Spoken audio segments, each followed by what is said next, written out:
ভারতে হামলা চালানোর বিষয়টি পুরোপুরি অস্বীকার করেছে পাকিস্তান। দেশটির আন্তঃবাহিনীর জনসংযোগ দপ্তর আইএসপিআর বলছে, ভারত বসে বসে গল্প রান্না করে পরিবেশন করছে।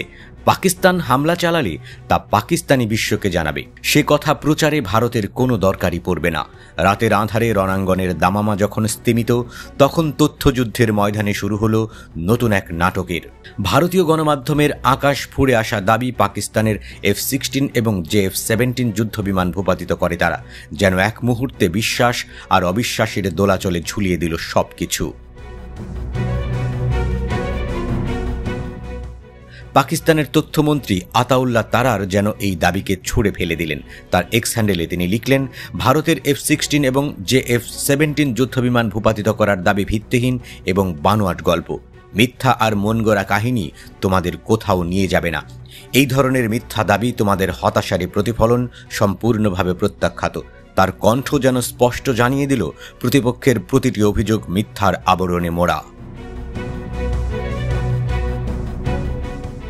অন্যদিকে নিরাপত্তা সূত্রগুলো ভারতীয় গণমাধ্যমের এই দাবিকে সম্পূর্ণ বানোয়াট, ভিত্তিহীন এবং ইচ্ছাকৃতভাবে বিভ্রান্তি ছড়ানোর চেষ্টা বলে অভিহিত করেছে। তাদের মতে, এই মিথ্যা রটনা তৈরি করা হয়েছে একটি বিভ্রান্তিকর ভাষ্য প্রতিষ্ঠার জন্য যে পাকিস্তান সত্যিই ভারতের অভ্যন্তরে হামলা চালাচ্ছে।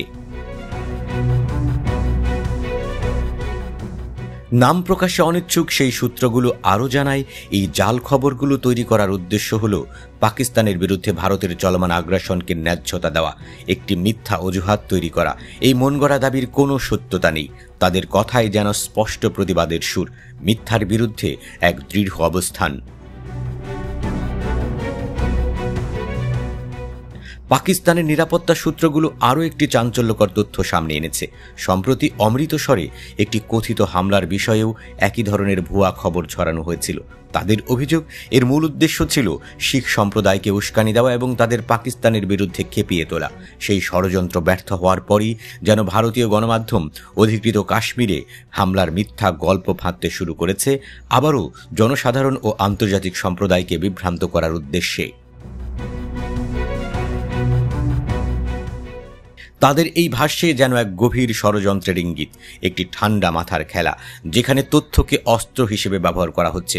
সত্যকে চাপা দিয়ে মিথ্যাকে রং চড়িয়ে পরিবেশন করার এই অপচেষ্টা যেন এক কালো মেঘের মতো ঢেকে দিতে চাইছে সীমান্তের আকাশ।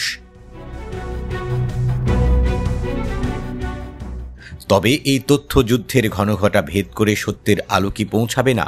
দুই দেশের তরফ থেকে আসা পরস্পর বিরোধী এই বক্তব্যে সাধারণ মানুষ আজ বিভ্রান্ত। কার কথা বিশ্বাস করবে তারা? বাস্তবতার কঠিন মাটিতে দাঁড়িয়ে তারা যেন এক ধোঁয়াশার মধ্যে পথ হাতড়াচ্ছে। এই দুই রথে শব্দরা তীরের মতো ছুটে আসছে। যেখানে নান্দনিক মিথ্যা আবরণের নিচে চাপা পড়ে যাচ্ছে আসল সত্য, সেখানে শান্তি আর স্থিতিশীলতার আশা ক্রমশ ক্ষীণ হয়ে আসছে। সীমান্তের ওপারে রাতের আকাশে এখনো হয়তো তারা মিটমিট করে জ্বলছে, কিন্তু মানুষের মনে জেগে থাকা প্রশ্নগুলো যেন সেই নীরবতার চেয়েও গভীর এবং ভয়ঙ্কর। এই মিথ্যা আর সত্যের লড়াইয়ে শেষ পর্যন্ত কে জয়ী হবে তা হয়তো সময়ই বলবে। তবে আপাতত সীমান্তের আকাশে অবিশ্বাস আর উত্তেজনার মেঘ আরও ঘন হচ্ছে।